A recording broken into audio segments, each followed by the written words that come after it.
Welcome to Bear and Balance. I'm Jeff Burkus. Other side of the screen, Lester A. Wiltfong Jr. Lester, the Chicago Bears had their 5-game winning streak snapped up in the frozen tundra of Green Bay.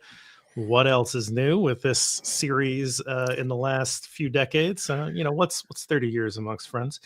28-21, but competitive second half, giving people a lot of good feelings. How did you take this one?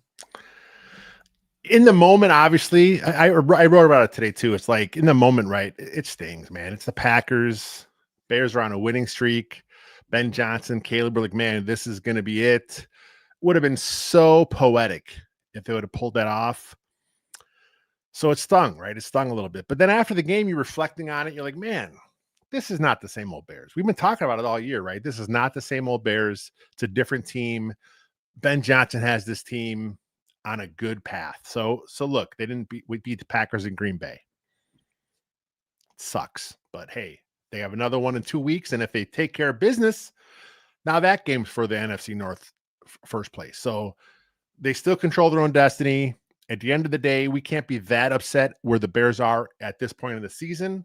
Losing to the Packers suck because their fans are a little chippy, a little, it's like it's weird because they're very chippy but very soft. Like they change narratives, they move goalposts.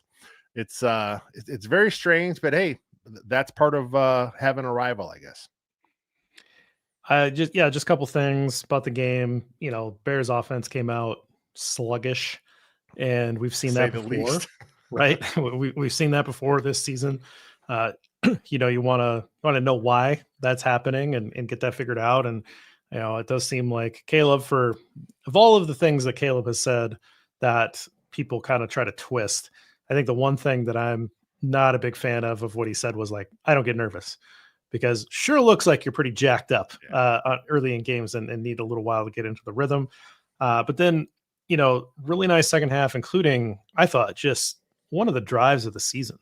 Just a phenomenal drive. Really looked like they took control of that game, had the defense on their heels. And then the defense just gave it right back, right? So, I mean, it was I texted you really early this morning. I said, you did. This is cold comfort. That's what I woke up with. There's a little bit of like, hey, I had Green Bay fans, texting me, and, that, friends that are in my life, colleagues, coworkers, and they were like, man, wow, you guys got a guy. He's, Caleb's great. And, oh, wow. Like that game was really interesting. And it's like very easy to say when you're in the winner's seat. Like, I get it, like I understand you're being very gracious right now, and that's nice. It is frustrating sitting here and having to experience that again. I did want to, before we got into the show, I wanted to talk about the last play, which maybe that's like, antithetical to going through a recap show, but that's been soaking up so much virtual ink. It's been, Yes. all of the oxygen has been talking about that last play. I have watched this thing a bunch, and I didn't play quarterback past the playground, right? I mean, I don't know exactly what goes through the progressions, and a lot of people don't, right? Like, our guy Bobby Peters certainly does, in terms of how they taught it. And even he was like, well, he could have been taught, Swift to run for it to Komet, which would have shown you why he took a while to get to Komet. He's like, I would have maybe liked it to be Swift Komet run, in terms of maybe the progression. You notice that I didn't say DJ Moore at any point in that. So when I watched it, I didn't notice DJ. Like, I saw him flash open after Caleb triggered on the throwdown to Komet. Did you catch Ben Johnson's presser today? I did, and Johnson said he wasn't an option there, and I tend to agree. I mean, sometimes coaches might just say that in the moment, but to me, I think that was true. Like, he came open late, like the ball was already open late after you've triggered. Yeah. After Caleb triggered on throwing the ball down to Komet. So to me, and then I heard people say he should have ran it. There's 4 guys right there, right? And so you have one. Yeah, sure, maybe he could have. Like, he's athletic and fast and amazing, but I'm not sure he could get the corner.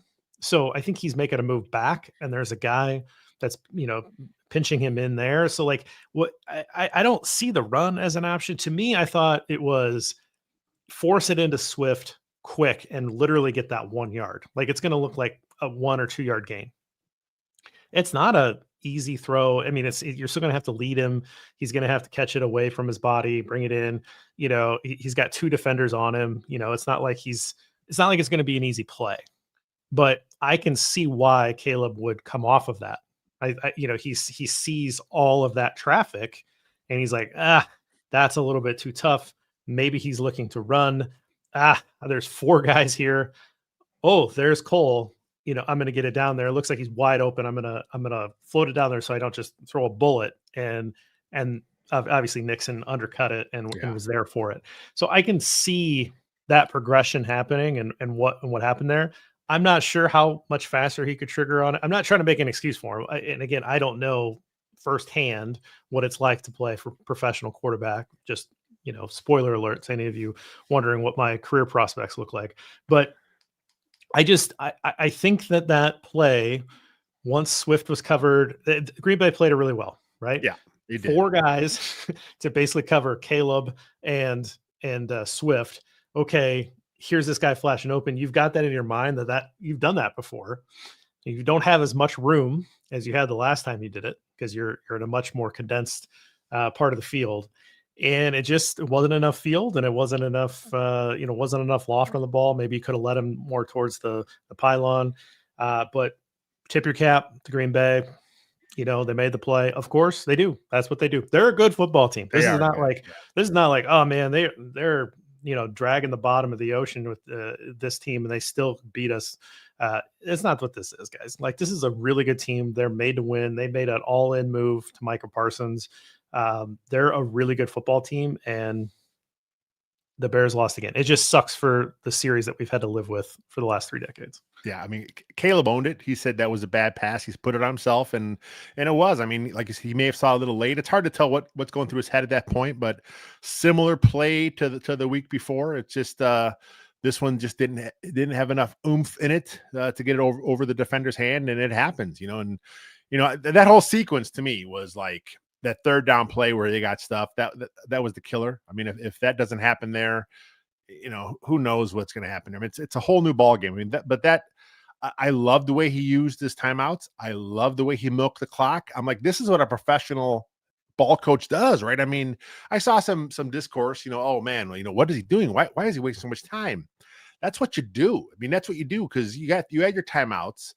What hurt was obviously the 3rd down play. They thought that was going to happen, and man, that we talk about players making plays. Oh my God, that Packer guy came out of nowhere and just made the stick. So very good team up there in Green Bay. Very good defense. I think I saw a stat where this is the most yards they've given up at home all year.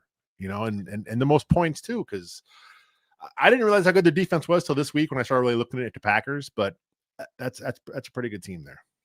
Yeah, I think Enigbare is the defensive lineman for the Packers that you're talking about. I think he made probably the 2 best defensive lineman plays of that game. He had the sack on Caleb, which was absolutely because of Micah Parsons taking Jonah Jackson upfield and then pushing Darnell Wright off the play there and opening up. It's a very good tandem rush technique to free your guy.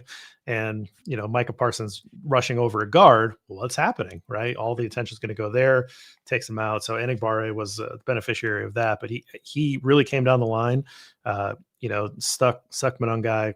It's a different game. I think if it's 1st and 10 there than having everything on the 4th and 10. So anyway, I know starting with the last play is maybe a little bit different, but that's what everybody wants to talk about. And I'm not trying to give excuses to anybody. Some people are questioning the play call. It's a pretty standard call, and he's had a lot of success with Ben Johnson's had a lot of success with it over the years. They obviously felt like they felt good about it. They felt comfortable with it. Green Bay scouted out. They called a timeout right before they ran it, and they probably reminded them that would have been an option. I know Matt LaFleur said that they were playing the run, but at the same time that they obviously scouted that play out, knew that was part of what the Bears could have run, and certainly looked at it on film. So anyway, interesting stuff. Look, my brain can absolutely get past this one. No problem. Like, my brain says, Yep. Okay. You kind of earned that with the Eagles win. If you split with them, that's all we ever wanted. Anyway, you can earn back the lead in the North with a win in a couple weeks, assuming you take care of Cleveland here. Everything's fine. Everything's fine. My heart breaks every time this team loses to Green Bay, and it sucks, and I hate it. And so I feel all of those feelings as well, guys. I totally get it. All right, let's get into the categories. Trench tribute. Actually, I kind of had a hard time this week because I thought that the Bears got a little bit manhandled on both sides of the ball for at least the first half, and then obviously they started making some hay there in the second half. So, who did you come up with? First half was brutal, right? I mean, I don't think the play calling, sequencing, some of the stuff in the first half was the best. I thought they probably got to stop run a little more. They seem to get a little pass heavy, but a lot of that is dictated by the defense. Like sometimes the defense has just got to like Ben will call a certain play, and based on look, okay, this look we're seeing now, that's a pass. So you kind of understand why they did it. As long as the process was sound, you kind of get it in those points. But I went back and watched it, and same with you, it kind of a rough time finding some guys. So I'm like, well, let me focus in on one guy. I think he did pretty good in the game, watching it live. Let me kind of focus on him. And as I'm watching him, left tackle Ozzie Trapillo, the rookie there, run blocking still leaves a little to be desired. It's not really the best. He's not a mauler. I think a lot of that is due to his technique. I think he may get better as he grows on, but as a pass blocker, he's pretty sound. I mean, he's a big dude, right? It takes a lot to get around someone that's 6'8" and got those long arms. That's why you hear about length at tackle, right? Because it's harder for the defender to get around, and I think that happened. He didn't go against Parsons. Parsons was mostly on the other side. But I thought Trapillo, he's just showed now enough here in these last few games where I think moving forward, if he keeps this up, he keeps on this trajectory, I think the Bears may be content going into next year saying, we got our left tackle. We're not going to flip right. I think they're good. What we need to do is we need to find a machine that can take two humans and put them into one. So we'll take Eggs Benedict and we'll take Ozzie Trapillo and we'll put them into one, because Eggs can run block, but he's a real liability at tackle as a pass blocker, just because he doesn't have that length, right? Yeah. And so you noticed that they had to really help him out and protect him in pass pro when he was in there. But in the run game, he was really solid, to even a plus player in some games. Trapillo comes in and he's pretty much fine in pass pro for the most part on his own. You don't have to. I mean, they may be giving him a little bit more help than Wright, of course, but he's in better shape than Benedict was in terms of pass pro. As a run blocker, he's not really. He doesn't have the feel for it yet, and he's a really big guy. And so, like you said, sometimes it's hard to get around those guys.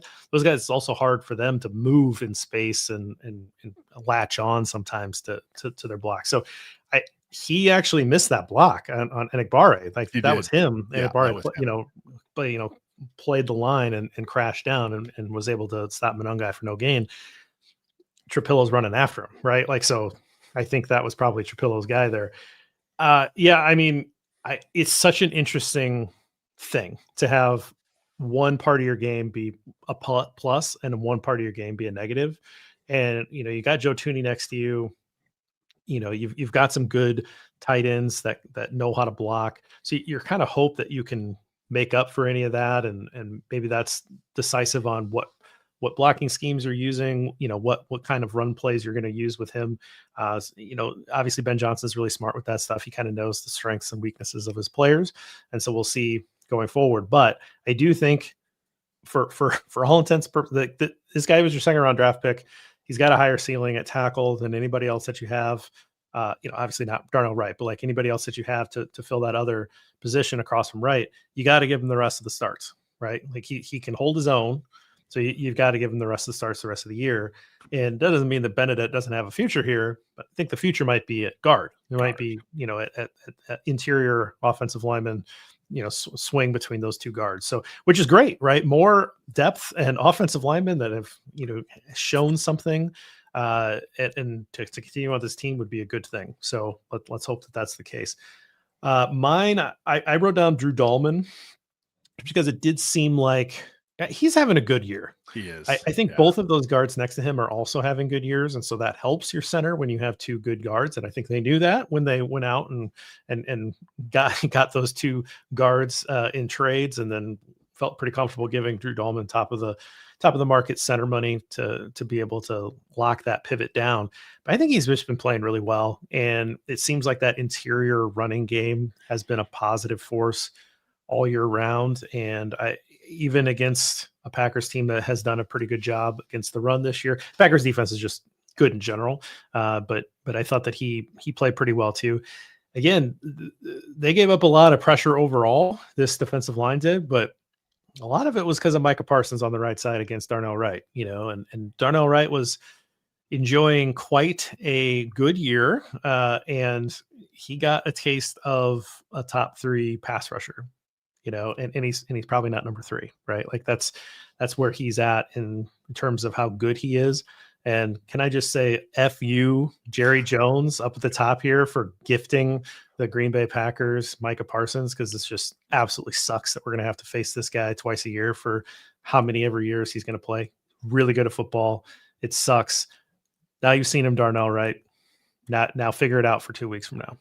The thing about Parsons is you look at his numbers and you're like, oh, he didn't do anything. And I saw some people trying to clown him on social media, like, oh, you pay all that money for a guy that had one tackle and 2 QB hits. He affected that game in a huge way. I mean, the Bears blocking schemes, they always knew where he was. You talk about the one sack that the Packers did get, it was because of him, so they move him around a lot. He rushes against the guards. He's just a very talented football player. And, it's just like you said, I don't know what Jerry Jones was doing, moving them to the NFC, because, if they have any playoff aspirations, obviously, why would you put them in your own conference? Was just weird to me. But, at the end of the day, I'm sure they got the best deal they could, and they did the deal. It just sucks that it went to Green Bay, because that's a good player. Well, like you said on the top, though, man, the Packers are all in this year. That's why they made that trade for Parsons. They felt they were a Super Bowl contender this year. That's why they make that deal. So, it's a good team. I hate Jerry Jones so much. I just I'm not getting over that. That was dumbass. Very rude of him to do that. All right, let's move on. Caught up in a numbers game. What's your stat of the week this week? So I'm going with 66.7%. Okay. And that is the Packers' third down conversion. They were 8 of 12 in the game.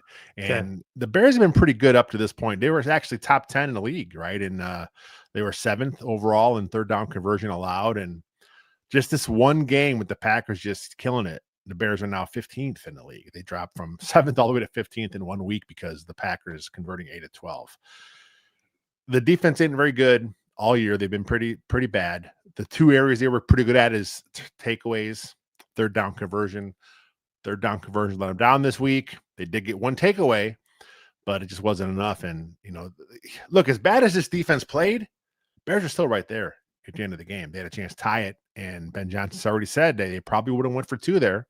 So they were going for broke. There's like the hell with it. We're in on the road. We're going to score here. We're going to go for 2. Let's get the hell out of here with a dub. And we didn't get to see it happen because of the pick. But overall, defense rough, pretty bad in that area of the game. 8 of 12. I mean, it's so interesting because, Love likes to throw off his back foot, which is a big no-no. And he's got kind of a little bit of a moon ball, which, when it's complete, it looks great, but it just sort of hangs up there. And there are times where you're like, what is happening? But he's done a really nice job of throwing into space. Yeah. And so he had this ability to have an explosive element to his game. And it's also combined with the patience of a very efficient offense. And the patience is what shows up with, if anybody's on social media and seeing these Packer fans that talk about EPA all the time, about how good Love is, it's a real efficiency stat. And that's the LaFleur offense. And like, okay, you want us to drive the field in 12, 15 plays. We'll do that. Right. That's sort of what they're doing. They're making manageable third downs. They're converting them. And that's what was happening in this game. And then you add to that the explosive play element, which the Bears have been bad all year. The Bears, we're talking about that, covering that with my step differential stuff. Like, Bears defense has given up more explosive plays than their offense is generated, and their offense is generating at the highest clip in the league, right? So the defense has been really bad all year. Their secondary has been really beat up. Even guys like Nashawn Wright who've been turning the ball over also give up a lot of big plays, right? And McLeod, I don't even know where McLeod is on a fully healthy roster. Practice squad kind of guy, right? He's out there giving up big plays. It is what it is, right? You're down in your depth. You're trying to make things happen. Overall, it has worked for the most part because you're getting those turnovers. But Green Bay was really good at converting those drives into touchdowns. Taking advantage of those third down conversions, and then combining that with that explosive element, which is really frustrating because it just felt like Brisker was just there, right? A quarter of a second faster, and he breaks that touchdown up. There's just a number of times where it's like, you gotta be kidding me, right? Blown coverage, of course they find it, right? They're not going to miss that. So very frustrating, and they've been good. Bears defense has been good at that third down conversion rate all year. This time, Packers win that round, and that in many ways was the difference of the game because they were able to convert those drives into scores. For me, my number is the number 4. And I'm back to my winning streak stuff. This second winning streak is now dead at 5, right? So the first winning streak was 4 games. This winning streak was 5 games. Ben Johnson has an opportunity to start heading down the path of another win streak. So you start Cleveland, Green Bay, and San Francisco. You get 3. That'd be another winning streak within one single season.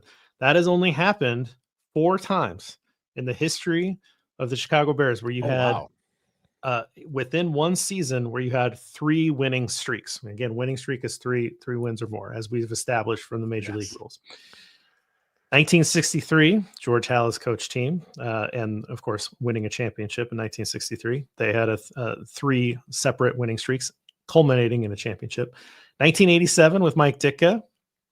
2001 season, that fun 2001 season with Dick Duran, and 2018 with Matt Nagy. That's it.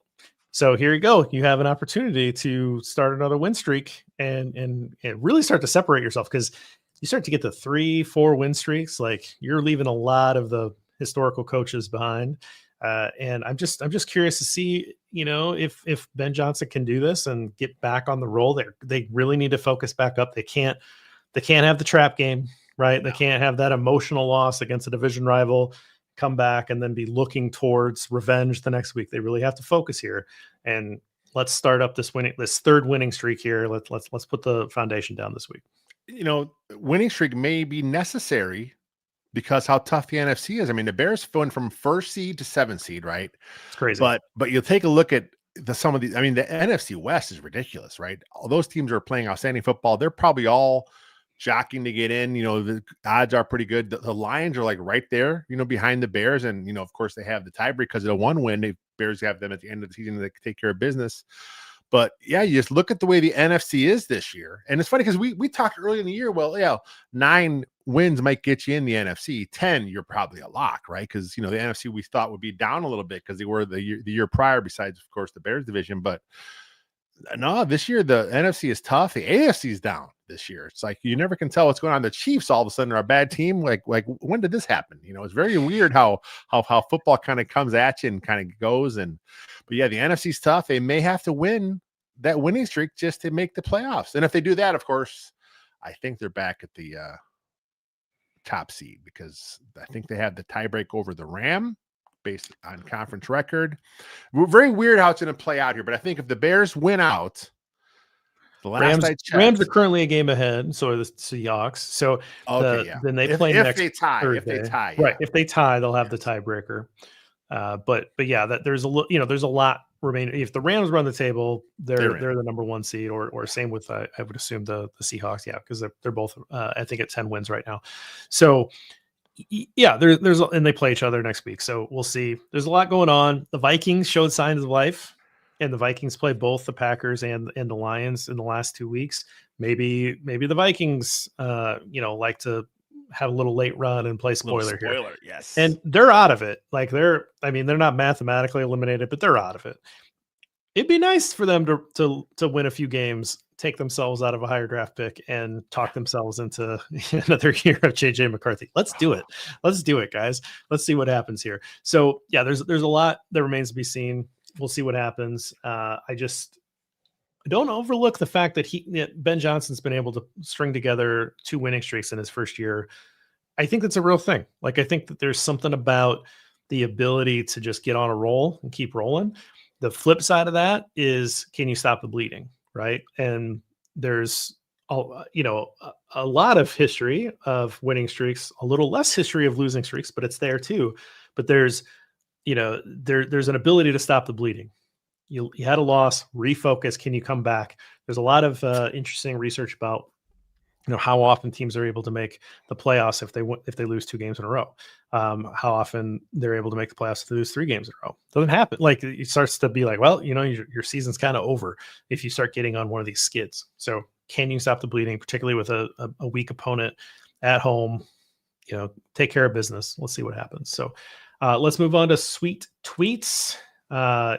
Start us off with Ted Wynn. Ted Wynn from he has at FB_film analysis. He of course writes for The Athletic. Good perspective from a lot of the national writers after watching that Bears game. I know Bears fans are down, but a lot of good perspective out there. He wrote, not the ending that Chicago wants, but the game just shows how far they've come in Johnson's short time there.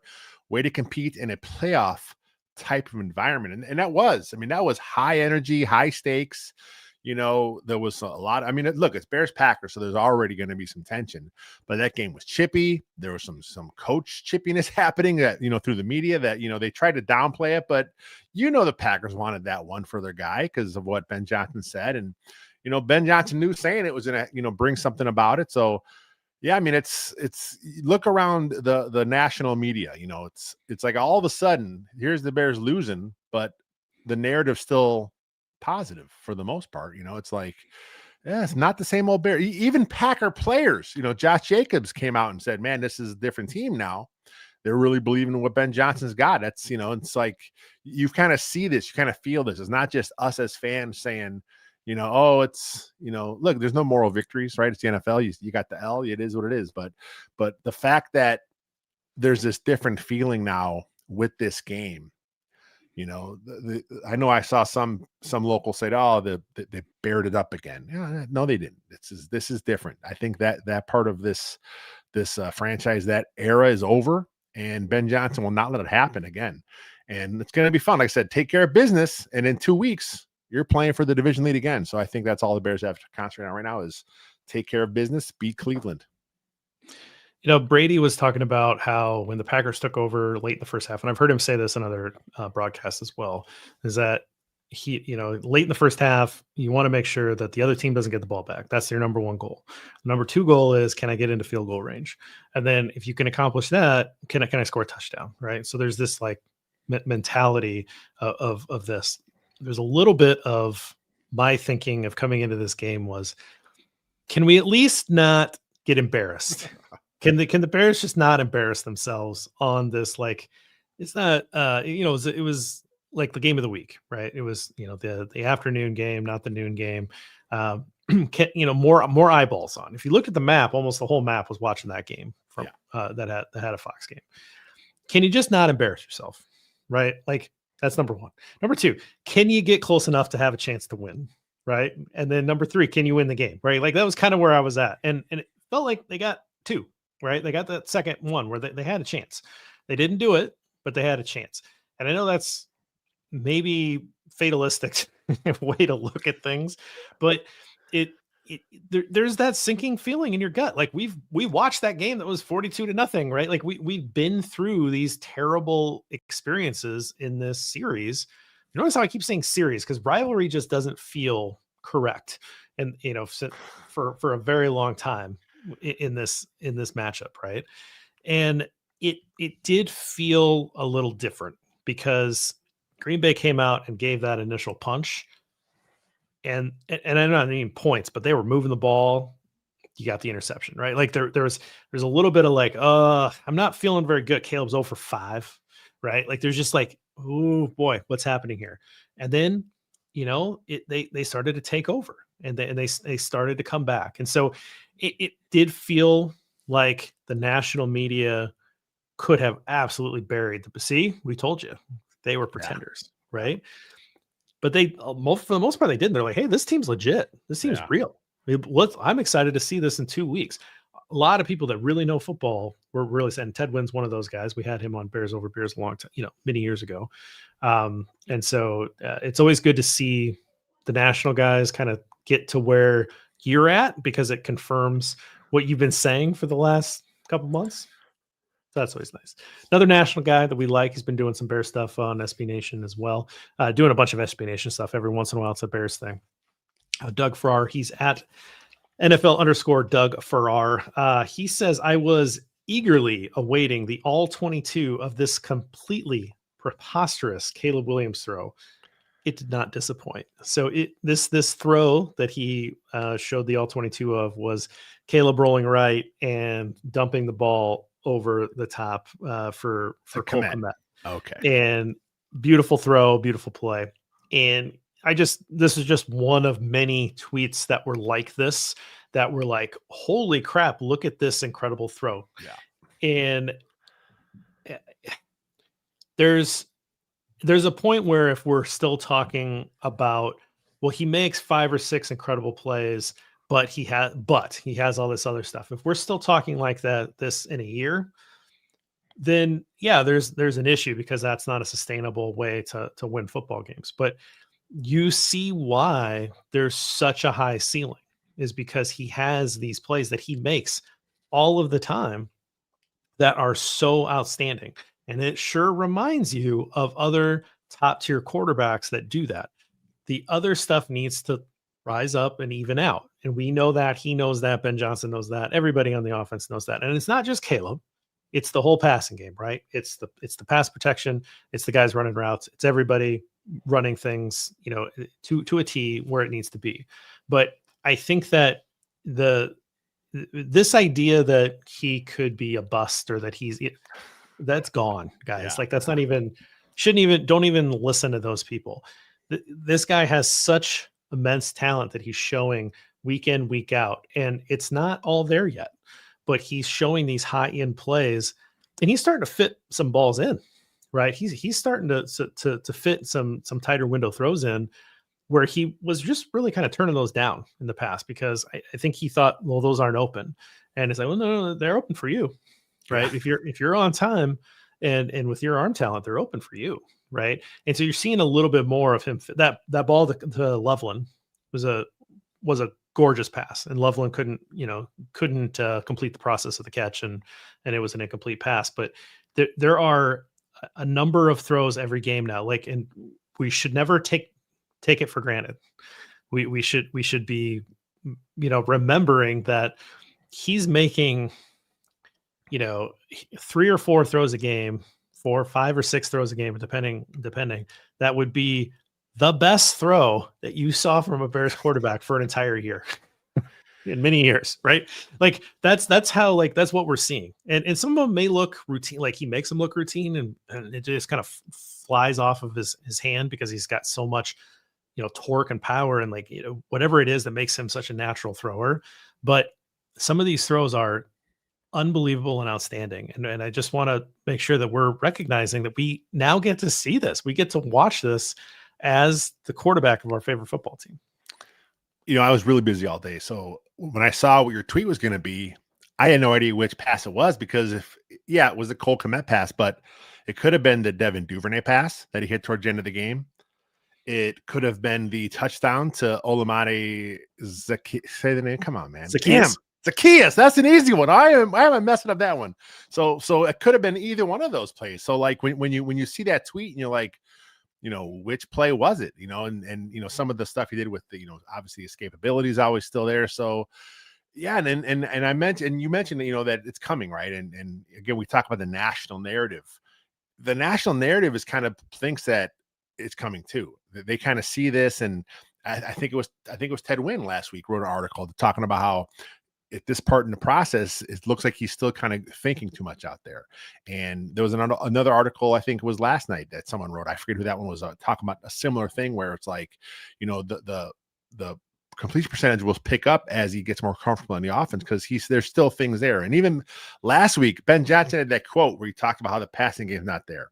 And everyone jumped on that. Oh, he's mad at Caleb. And Ben came out the next day and said, look, I want to clarify this, and he kind of said it's not the quarterback. It's not just it's everything.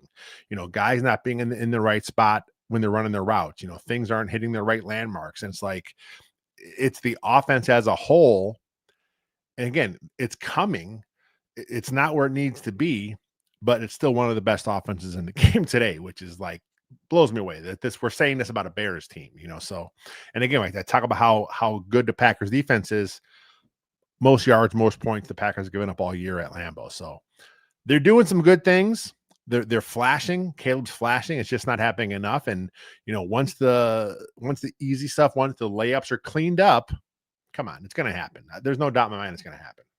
Yep, absolutely. Well, this leads in nicely to Caleb's corner. Look at this. 19 of 35 for 186. And I'll say, nice rebound. He started off 0 for 5. He was 2 for 9 at one point, right? So, I mean, like this started off rough. And he talked about whoever in the world said, well, Micah Parsons, you paid him that much money for one tackle. A lot of those incomplete passes are because of Micah Parsons, because they're throwaways. There's a ton of let's get it out, live another down, right?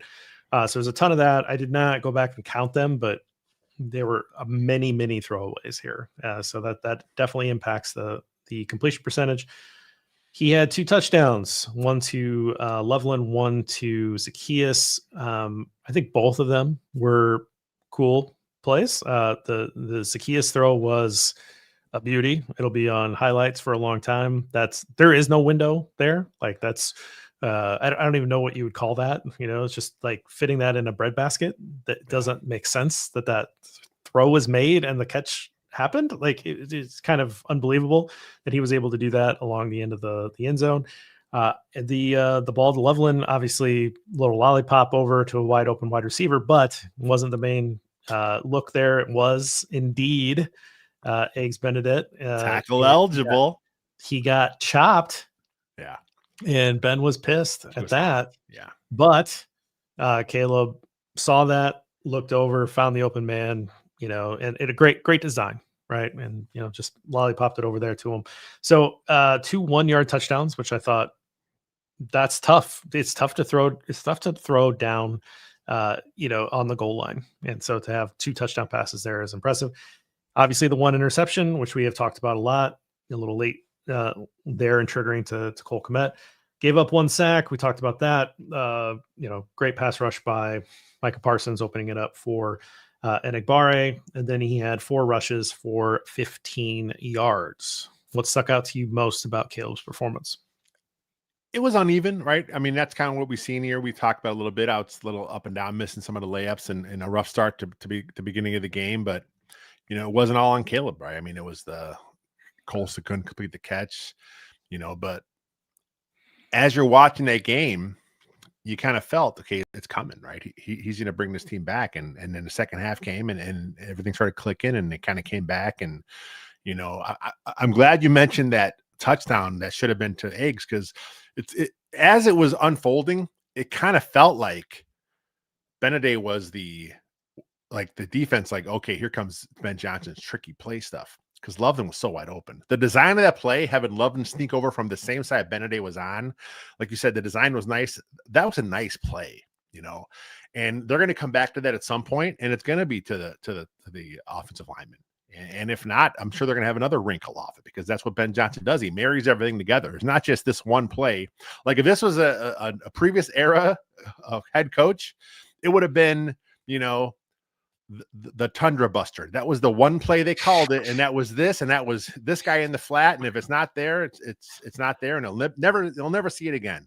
We'll see this exact same play, this exact same look, variations off it several times throughout the year and throughout Ben Johnson's career completely in Chicago. So, yeah, I thought that was nice from a play calling standpoint. And Caleb, again, just clean up some of that stuff and get more comfortable, and it's coming.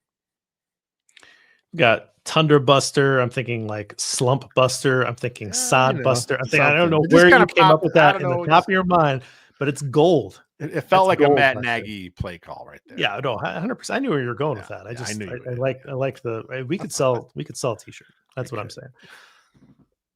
We're gonna take a break, but before we do, and I know a lot of you guys use this show as your therapy, but it may surprise you that Lester and I are not therapists, but Lester has a message that might help.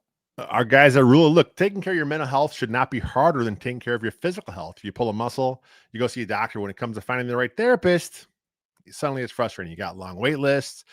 You're staring down huge out-of-pocket costs. That's what usually stops people from getting help they need. That's where Rula comes in. Rula makes therapy simple, affordable, and fast. They work with most major insurance plans, and the average session copay is just $15. That's basically the cost of lunch. Everyone can afford that. But instead of a sandwich, you're investing in your own headspace. And with Rula, you're not just matched and left to figure it all out. They check in and make sure you're actually making progress. Every therapist on the platform is licensed, vetted, and picked for their expertise. So you're getting someone legit, not just whoever happens to be available for you that day. Getting started could not be easier. You answer a few quick questions about what matters to you, and Rula connects you with in-network providers who actually fit your needs. You pick the time. You can be talking to a therapist as soon as the next day. No weeks of waiting, no endless back and forth. Bottom line, if you've been putting this off, Rula takes away the excuses. Simple, affordable, and actually built to help you get better. Here's the thing about Rula. They have top-tier providers only. Every therapist on Rula's platform is licensed, vetted, and chosen for their expertise. You're not rolling the dice. You are talking to legit professionals who know how to get results. Thousands of guys have already used Rula to finally get the care they needed. So don't keep putting it off. Go to Rula.com gridiron and get started today. That's RULA.com/gridiron. It's right there on the screen if you're watching the video.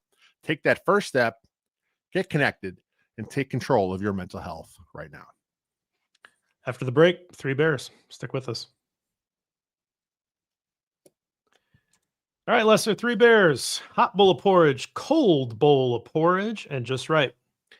Hot bowl, what do you got? I kind of alluded to it earlier about how happy I was with the second half. We both talked about the second half. So mine is going to be second half adjustments. Oh, okay. I like it. It's one of those things where you don't really realize it's how important it is until you see it actually in the game. We have not seen it in Chicago in a long time. We've heard some coaches had stuff up their sleeve in the second half, and it never really materialized. Here we have Ben Johnson. He's done it this whole season. They've gone and they made some tweaks. And look, you hear a lot of times that players and coaches say, look, we can't get much done in halftime. There's not a lot of scheming and strategizing happening, but the good coaches, they find a way. They may not be doing it with the whole team, but they may have a couple things they've noticed, things they've saw. And whatever the Bears have been doing this year, it's been working. Ben Johnson came out in that second half. Look, the Bears had 70 yards in the first half, right? And they ended up, outgaining the Packers, outscoring the Packers in the second half. It was just they come up this short, right?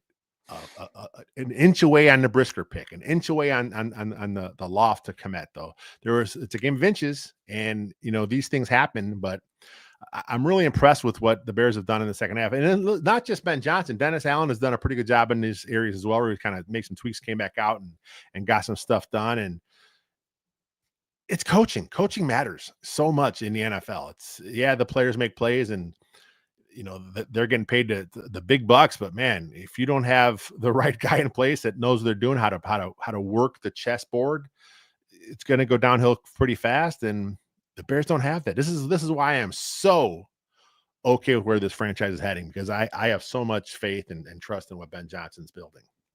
I think Ben Johnson's a maniac. He is a maniac. He is. I think that he is absolutely a guy that just thinks about, like, did you say chess? Like, I think that like a chess move, like multiple moves ahead, right? Yes.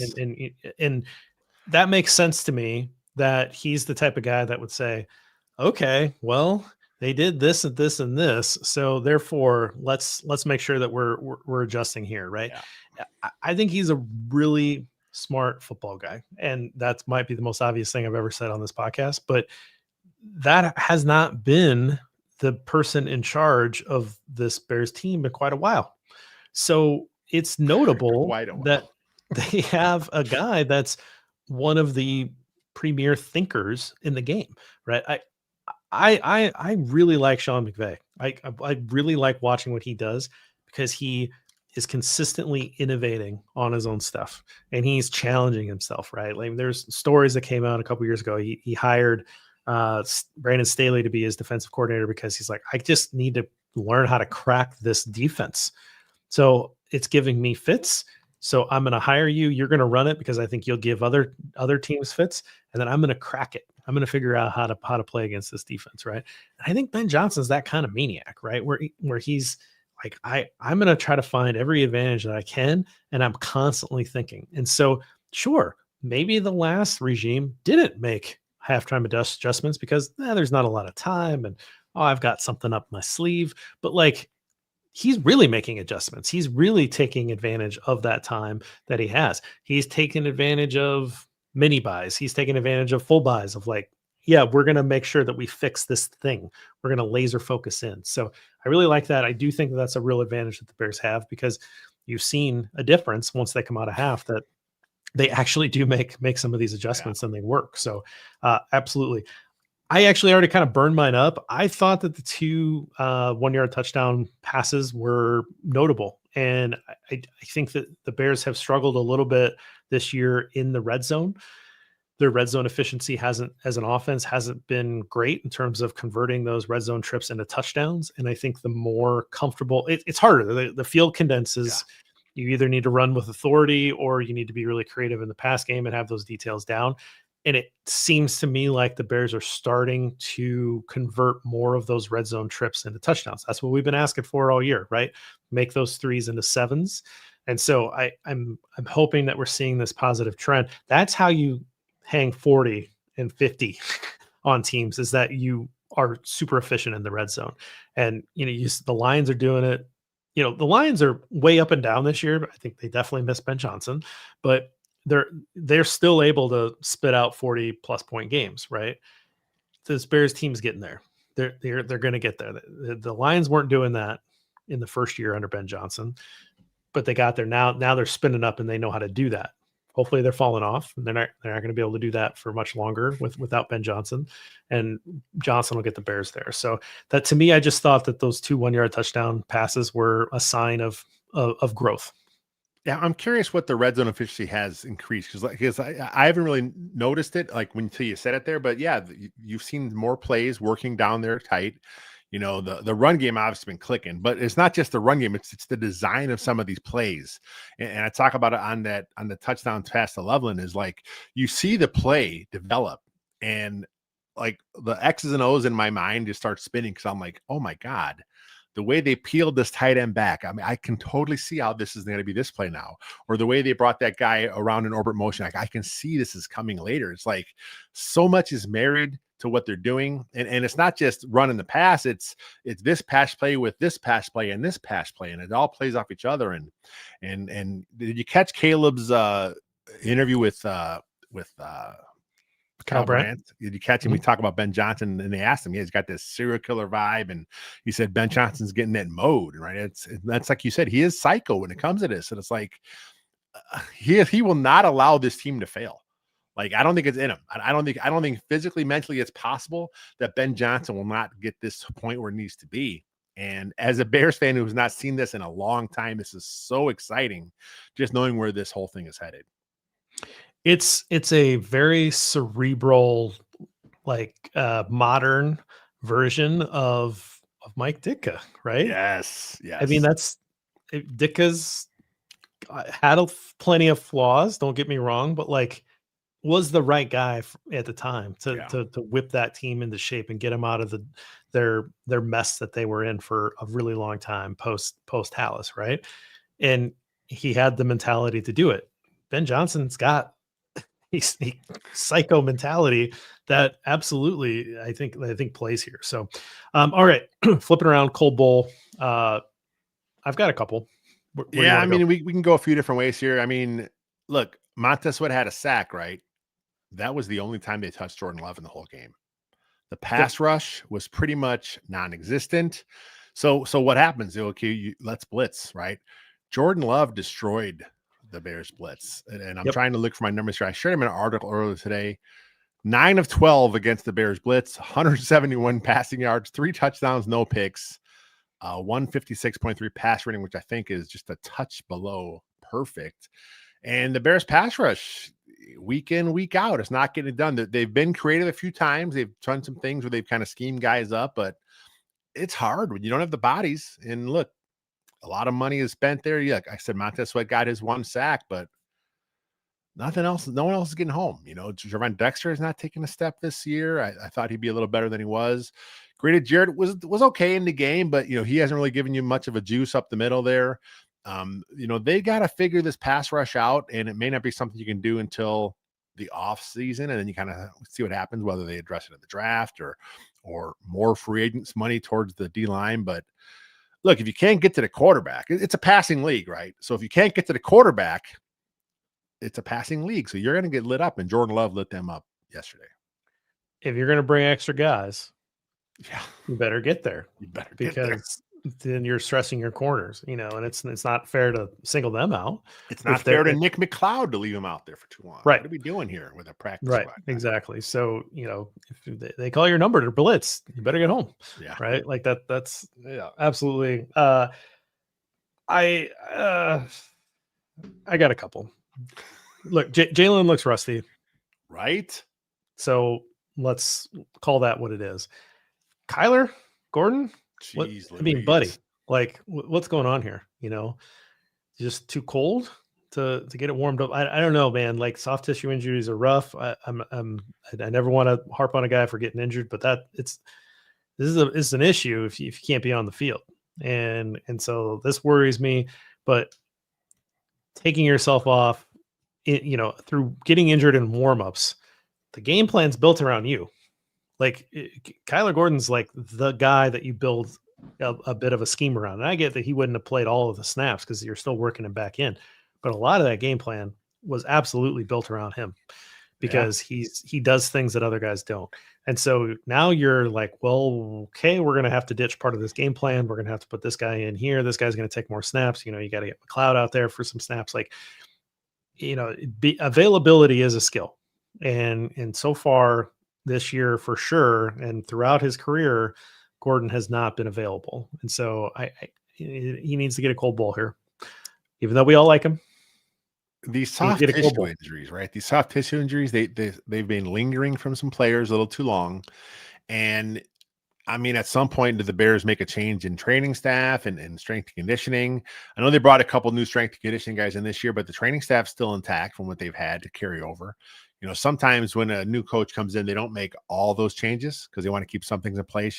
You can't make every single change. So maybe Ben Johnson's like, look, we're going to let this ride for a year, kind of see how it plays out. I would not be surprised to see if they make a change in the training staff, because when you hear Ben Johnson talk about some of these injuries, and look, coaches hate injuries as it is, and they try and be as as politically correct, I guess is not the right word, deferential to the you want to be cool with it, but you can feel it and you can hear it. And it's like he's not very happy. It was the same with Burden early in the offseason. Gordon, Johnson's things happen.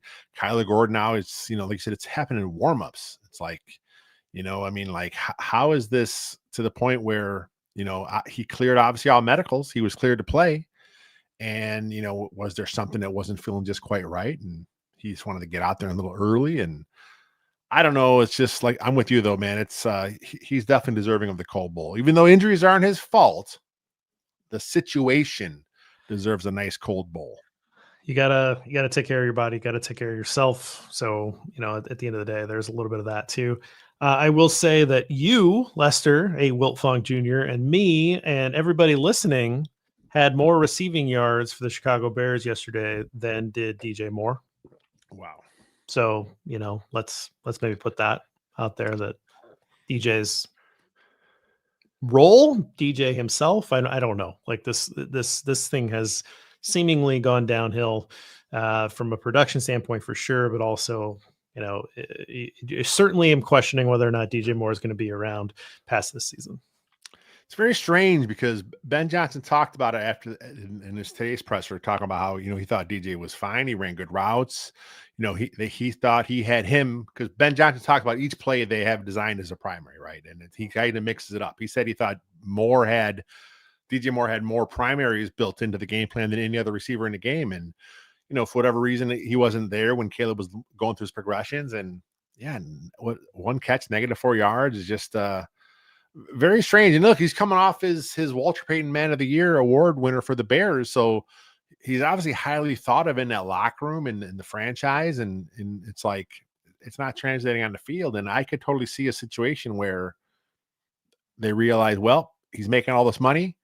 He's not making that big of an impact, whether it's the play call's fault, whether it's Caleb's fault, whoever's fault, it's not happening. And you're making that kind of money, you got to make these tough cuts. I think they may look to move on from DJ in the offseason. Yep. We've been kind of talking about it all year, but just disappointing, especially with Rome out. So wanted to make sure I called that out. All right. The just right. We had a couple names written down here too. What do you got? It wasn't the best game from Kyle Monangai, but 14 carries, 57 yards. But his physicality when he runs, of course, he had that one play where they kept replaying where he chipped the Packers helmet. That's obviously going to be part of every highlight reel, from here on out in Chicago. He brings that type of energy. And here we are in the playoff run, right? Physical, beating on guys. He had a few runs where you thought it was just dead. He's done. And then he just kept turning his legs. The O-line got involved. They kind of moved him around. So 2-point conversion. I just like the way Kyle Monangai plays football. He plays football if I was a running back, that's what I do, man. I just get in there, one cut and go, because I don't have any skills. So that's what I have to do anyway. But he does it and he makes it work. He just kind of goes and he has good vision. He's physical. He wears on a defense. He's not the biggest guy, but you can kind of see, man, you don't want to tackle that guy. He's just a ball of energy. And I think it's moving forward, the rest of this season on the Bears playoff push here, he's going to be a really big part of this run down the stretch. I've seen you throw a football. I've seen you catch a football. I haven't seen you try to tuck it and run. You're pretty big. You're a big, imposing guy, but I'm really thinking like you back in the day. 40 years ago. If you would have picked up a fumble, right, and been trucking along, what you would have ran the ball like. I just as long as you're not asked to throw it, I think you might be in better shape. In high school, I touched the ball once, and it was a onside kick. I was front row. The kicker just drilled it at me like a line drive, and I just really instincts took over. You didn't have time to think. So what happened? Then the instincts took over. Get down! Yeah, so absolutely. I just fell. I'm like, dude, I could have ran, picked up a couple yards, but nope. Years and years of coaches telling all big guys to fall on it if you touch it. So I just dropped. Yep, I've got one onside kick recovery in my day too. So I can still picture it, Lester. I can still picture that ball coming right? At me. And then caught it and dropped I was taught. So one return for 0 yards, I believe, is my career return average. What are you gonna do? I'm with you. Surprise onside. Kicking it at the big guy. Yeah. All right. Mine. Yeah, I had Sweat written down, just, whatever. He got the sack, nice effort sack. CJ, GJ, 6 tackles, 1 interception, and then also got burnt. But Luther Burden is mine. Okay. 4 catches, 67 yards, becoming a bigger part of the offense every week, just kind of continuing to add snaps. And obviously Rome was out, so you'd expect a little bit more out of him for this week, but he is kind of taking over, in my opinion, as the number 2 receiving option. Colson Loveland, maybe the number 2 overall option to Rome, right? And you're starting to see what this trio might look like in the future with these young guys, with Burden, with Loveland and Rome. That's a good call. I think Burden had a pretty good game. He's again, we talk about bringing the energy. He brings the energy, right? When he's out there, he's always a threat. He touched the ball. He's a threat to go all the way. And, he has that yak going on there. And you mentioned Loveland too. I think Loveland is another guy that, you see him and you see, Burden and you see Rome, this could be your trifecta. And you mentioned Rome. It makes you wonder how much the stress factor bothered him these last few weeks. I kind of went back and looked at when the injury could have happened, and it's hard to tell, obviously, without the film. But and I haven't seen if they mentioned it, but after the Ravens game was when he first started popping up on the IR. So if he's been nursing this stress factor since the Ravens game, that's a lot of pain he's been playing through. It's one of those things where it's not going to fully heal till he's just shut down. If they feel that it can't get worse, that's why I kind of been playing through it. But just like with Swift, at some point you got to shut these guys down, and maybe he sits down another week. Maybe he's down for the Browns game too. And look, I think they're fine with it, because it's not like we're talking about prime Brandon Marshall here, just catching everything and putting up 1,500 yards. And I'm a big Rome fan, but I think you're okay with, you have to sit him down if it has to have one more week, and just kind of roll with Burden, roll with Zacchaeus, roll with more Loveland. I think if that's what you have to do, then so be it. Maybe get DJ Moore a touch with some positive yards too once in a while. Well, and isn't that part of the beauty of a good balanced offense, right? I remember Bruce Arians talking about years ago. He said, balanced offense doesn't mean that I need to have 30 passes and 30 carries. Balanced offense means I need to get equal shares to all my playmakers, right? And I kind of think about that with, you got two different running backs with different skill sets. They've been really sharing the rush load pretty well here when they've both been healthy.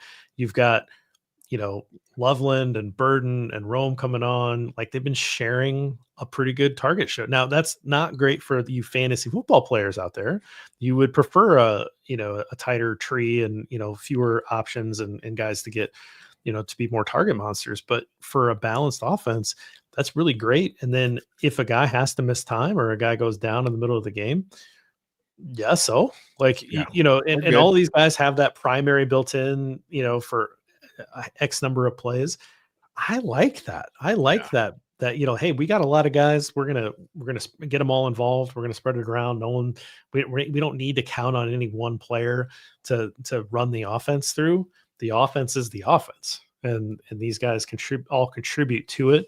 That to me is so much more sustainable and so much more interesting to watch as a fan and as someone who really likes offensive football.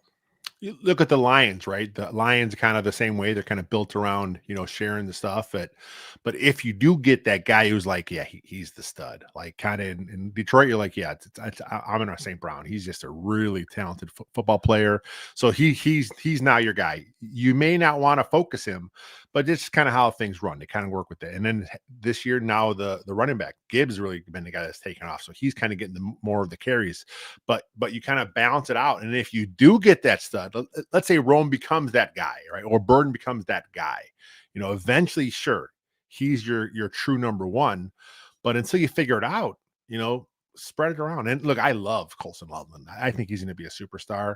The more I watch him play, the more impressed I am. And I just think he's one of those guys where, eventually he will be that top echelon of tight ends, once he kind of, gets, into his body a little more. He's still 21 years old. He's still young, right? He's still learning and growing, but he's got so much potential. He's got great hands, probably the best hands on the team. And it's again, we're coming off a loss here, and there's so much positive stuff going forward here for this franchise. It's hard to be down. Even when it's the friggin' Packers, it's hard to be down, because we see where this is headed. I'm ready for the friggin' Browns game. Let's go. Let's go. Man. Let's hit fast forward on the week and let's get to Sunday. I agree. Let's focus on Cleveland. Let's focus on the Browns here. Anything before we turn it over to the YouTube comments and get out of here? No, I think it's just, one of the things as fans, it stings. It sucks. It's the Packers, but what's the big picture? Are you happy with the big picture of this team? If you are, and put that damn game behind you. Let's look forward to the Browns, handle our business in Cleveland. And then now you're playing for the first place against the Packers in Soldier Field. It's still right there for you. The Bears control their own destiny, and it's friggin' December. That's great to hear. Still right there for you. Absolutely. Right. Yeah. All right, we're going to get out of here. Stick around a little bit for the YouTube questions. If you ever want to join us, we try to go every Monday at 6, unless we play a little earlier, and then Lester and I try to take care of that. But normally 6 o'clock Central on Monday nights before the Monday night game starts. You can join us. Until next time, bear down.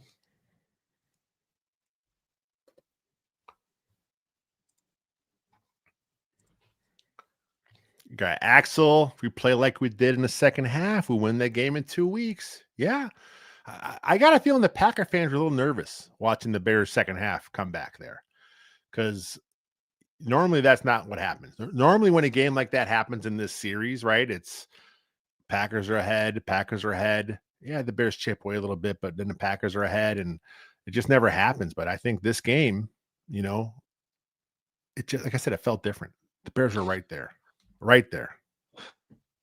Yeah, I got pretty frustrated. I'll be honest, I got pretty frustrated, and I was just watching it, on my TV, and halftime, and I got up and went to the gym, and I watched the second half on my phone in the gym because I was like, I need distraction. Like, I can't just sit here anymore. It's killing me. Kind of to what I just said, Chris here, a friend was at the game and she advised that the Packer fans were scared shitless in the second half because they thought they were going to lose in a 2-point conversion. Yeah, the Bears were clicking, right? The whole second half, they kind of flipped that game. The momentum was real. And God, can you believe it? The Bears actually won time of possession. Yeah, after the first half, I never would have thought it. When I saw that, when I was doing my stats and snap counts article, I'm like, wow, I never would have realized that. But yeah, the second half, they were all over that. I mean, the Packers were tired. The Packers got the ball to start the third quarter. Yeah. And after that first half, and the Bears still ended up winning time of possession. It's that big boy drive that really helped. But they did it, man. Like, they really turned it around. They couldn't complete it. What are you going to do?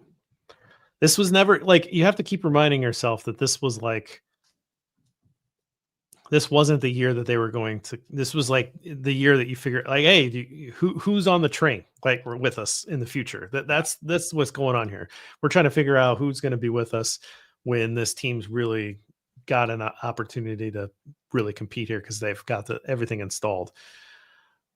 This is fun. Right. Yeah. They've exceeded a lot of expectations already with 9 wins. I think the over-under to begin the year was 7.5 wins from a Vegas over-under. You can't lose sight of that stuff. I mean, I know you throw that stuff out too, but also, like, you have to be realistic with what the expectations are for a team like this. Now you have an opportunity. I'd be very happy with the wild card game. If they win 11 games and miss the playoffs, that'll suck. But I think you got to be like, well, I won 11 football games. I mean, what are we doing? That was pretty fun. The future looks bright, right? I'd love a wild card game. I'd love to win in the division and host the wild card game. Number 1 seed, maybe. I don't know. Like, that seems like wishful thinking, particularly with those NFC West teams kind of killing it. But if they could win the division, or even just get into as a wild card, that is such a successful season, given how top heavy this conference is. So, yeah, where they came from to where they are now, it's a much different place. A dented fender. Any ideas why we keep giving up big plays? I think we kind of both alluded to it. To me, it comes down to the pass rush. You just can't get you can't affect the quarterback. You're not moving him off his spot enough. If you give, I don't care who it is, if you give anybody enough time back there, he will find some holes in an NFL defense. And to me, that's what it is. It all boils down to the pass rush. And look, the injuries don't help. Obviously, there's a ton of injuries on this team. Both. Yeah. I mean, constantly playing with a shuffled deck in the back end, and then not getting enough pressure. I mean, that's a pretty good recipe for giving up a lot of big plays. Do you think we have kicker problems? Cairo, of course, had that goofy one where he mishit on the kickoff. I don't know. I watched a lot of football.